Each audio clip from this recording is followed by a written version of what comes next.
All right. Hello, everyone. Welcome back. I'm Chris Manning, and today I'm excited to bring you a special conversation. Joining me is McAndrew Rudisill, the CEO of Foreign Markets, ticker FRMM. Mac, thank you for taking the time to sit down with us today. Yeah, Chris, thanks a lot for offering to host this today. Of course. So, most of the audience watching already knows Forum well. So, we're just Mhm. going to skip the basics and get right into what matters. A lot of the retail shareholders have been asking tough but fair questions about the share repurchase program, the special committee, the pipeline, liquidity.io, capital allocation. Mhm. Just today, we're going to address that. So again, Mac, thanks for being here, and let's dive on it. All right, great. So, with the current market environment in mind, why did you choose to do this Q&A with me, and why is it particularly important to you to speak directly with retail shareholders? Yeah, I think it's important that the retail shareholders hear directly from me. I think we've all collectively been through a pretty challenging period with the stock price, and the best thing that I can do is just be direct and communicate with everybody. I mean, we've been through an environment where the equity market sold off a lot due to the Iran war. You had a lot of pressure on small caps. There was a lot of pressure on technology as a whole. But I think what shareholders need to understand is, although the stock price went down a lot during this period and it's now starting to come back up, our underlying business has actually been accelerating and performing quite well. And we have a pipeline that's now developed that's much bigger than our balance sheet can absorb. And I think we're starting to get a lot of traction from institutional investors and external capital partners that are very interested in the things that we're doing. So I think that disconnect is now starting to close. Okay, yeah, thanks for sharing that. So the board recently reinitiated the share repurchase program and formed a special committee to evaluate options to maximize shareholder value.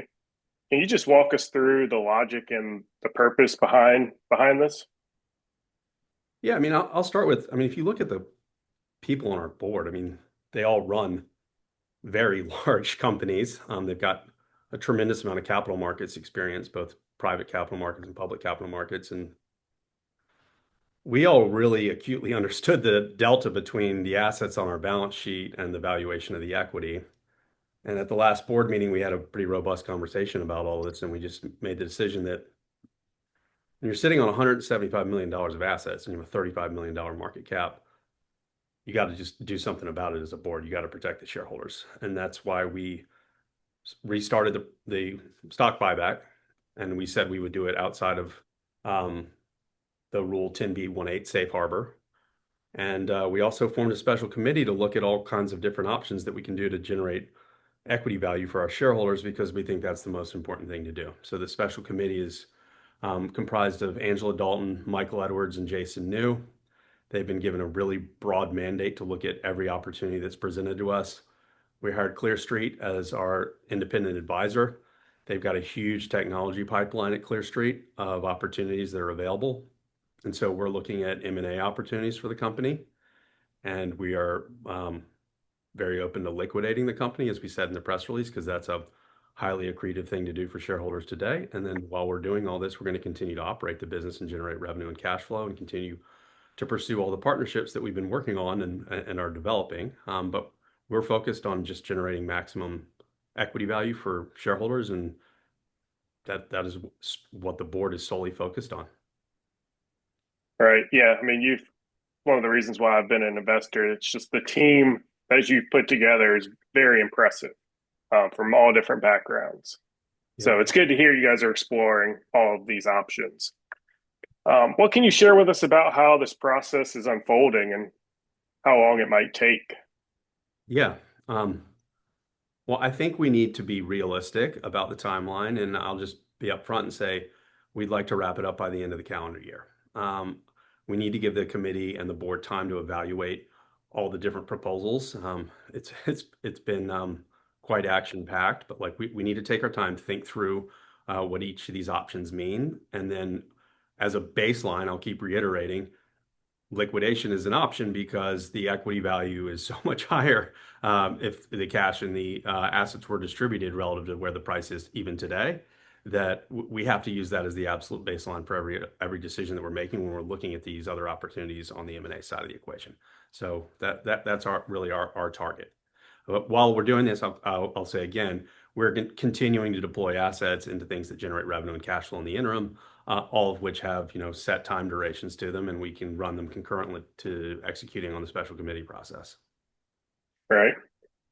So yeah, in the meantime, how is Forum thinking about capital allocation right now, like balancing share repurchases versus deploying capital into these RWA opportunities?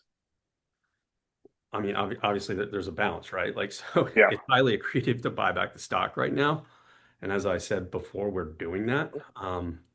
And if we buy back more stock, then we obviously have to put less assets into um, things that generate revenue and cash flow. But I think the equation is pretty definitive right now that it makes sense to continue the buyback program versus deploying a lot more capital into the RWA.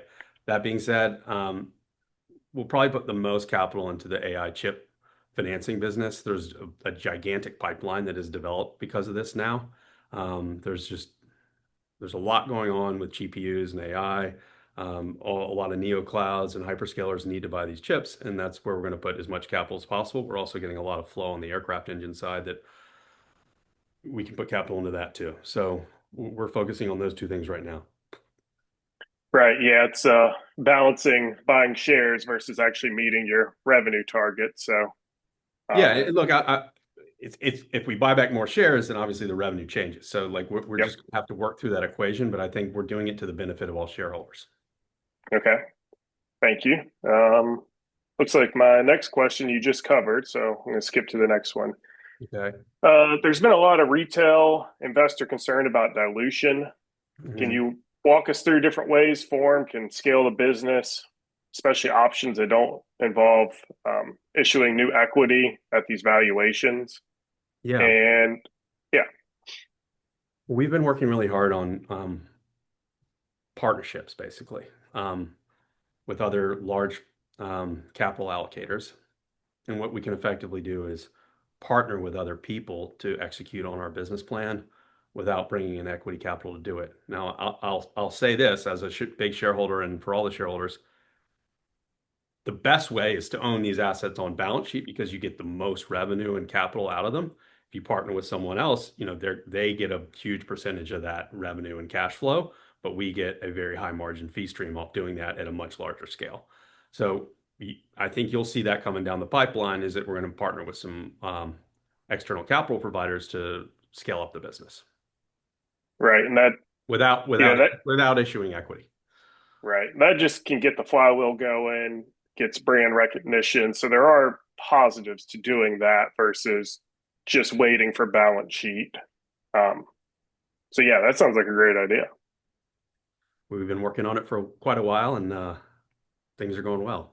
Well, can't wait to hear some news. Um, so kind of moving on, what is the early performance and investor interest that the Arrow token has taught you about these kind of products you've been putting out?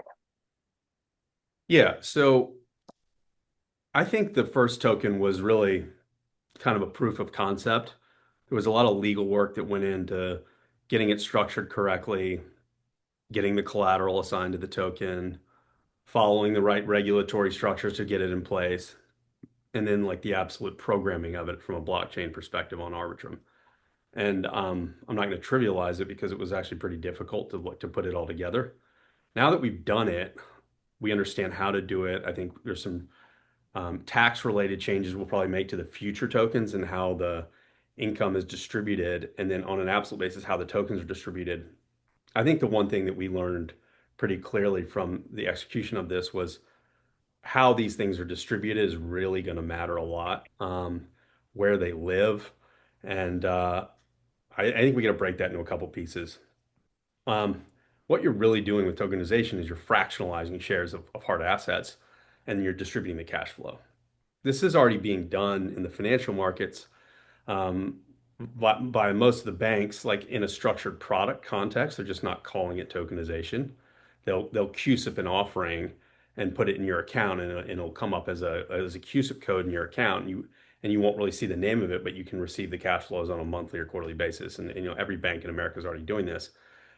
What we're doing with tokens is basically democratizing access and giving more people access to these fractionalized assets. And so we're looking at two things on the distribution side.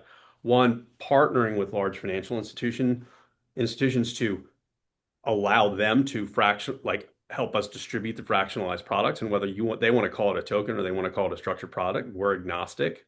But I think getting that wide scale distribution to high net worth individuals is probably going to be the fastest way to get liquidity into these tokens. And then separately, and I don't want to jump the shark here, but we need to talk about what's going on with liquidity, is to get real retail access to the tokens. We need to create a much more liquid retail marketplace, which is taking more development time. And that's going to be the focus both at liquidity, and we're looking at other partnerships that we can execute on the tokenization front with other regulated ATS exchanges. That being said, there's a lot of these other tokenization platforms really don't have a lot of volume on them for RWA. They have treasury volume on them. If you kind of pop the hood, Right. look at what they're actually tokenizing, it's treasuries. And so we've taken the next step to tokenize these real world assets, and you're going to see us do it with the other assets like the AI chips, more engines, modular home loans. We can do it all, but we want to do it in the right construct with the right partners from both the distribution side and then where it lives from an exchange perspective. And then I think that leads into, we should talk about what's going on with liquidity. Right. I do have one follow-up Yeah. question. So you were talking about how the new tokens that are going to be issued are going to be more tax advantaged. Is that just the equipment side of it, or would the credit side also be tax advantaged?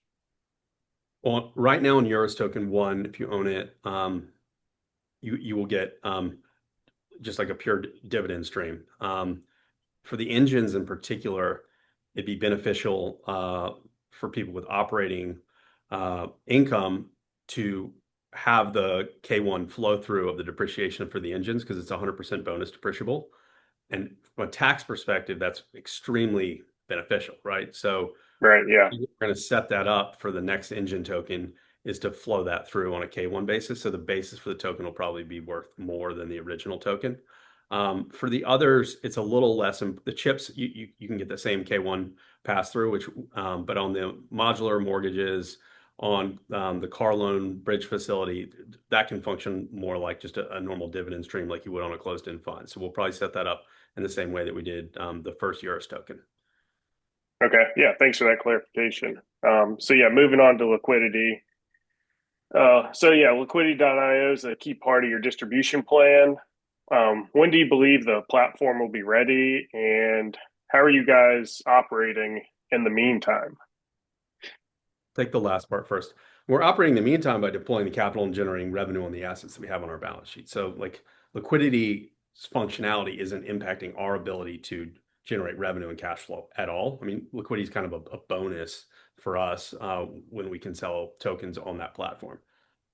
What they've been working on and what's about to launch is they've put together a partnership with an online exchange that's backed by one of the largest market makers in the United States. And they were going to have full equity trading options, and the tokens are going to live in the same environment on that platform. And this is a really well capitalized online exchange. And we're probably a couple weeks away from that turning on. We're waiting on regulatory approval from that front. Okay. And then once that turns on, you're going to be able to trade stocks on there the same you would on E-Trade or Interactive Brokers and options and everything else. And the user interface is going to look very similar to what you see on other online exchanges. And then in addition to stocks, you're going to have tokens sitting right there in front of you, like you could buy shares of Microsoft or Apple. And I think once that's up and running, you've got a totally different animal on your hands with what your liquidity offering is, right? Like it's Right. it's a gigantic global marketplace, effectively like Interactive Brokers, E-Trade, or Ameritrade. And then it can plug into all the bank platforms directly, white labeled too, to give access to the tokens. So that's what we've been spending our time working on with liquidity. Okay. So will this new platform, will it still have the ability to be able to use your tokens as collateral for margin? We're working on that. Yeah. I mean, and Okay. I think banks are going to be a key part of that equation. And that's the conversations that we're having with banks is how do you collateralize?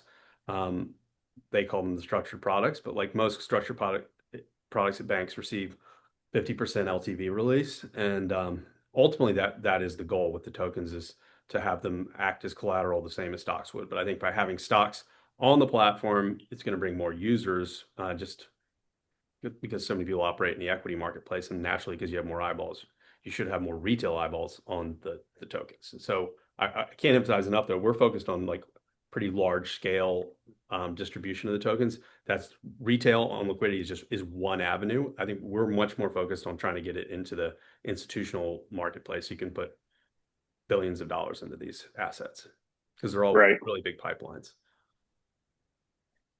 Are there any additional distribution channels that you're exploring right now beyond liquidity?